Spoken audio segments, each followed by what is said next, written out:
Değerli izləyicilər, hər birinizi Allahın salamı ilə salamlayıram. Bugün sizlərə ara vurmaq məqsədi ilə söz gətirib götürənlərlə əlaqəli danışacağam.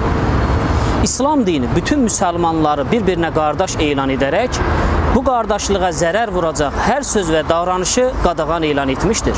O cümlədən, ara vurmaq məqsədi ilə bir insandan söz alıb, digər insana söz aparmaq bu qadağan olunan davranışlardan biridir.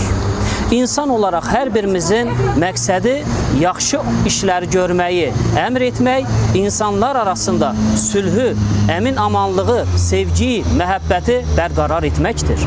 Bunun əksi olan insanları bir-birinə düşmən etmək məqsədi ilə söz gətirib götürmək isə insani deyil, şeytani bir davranışdır.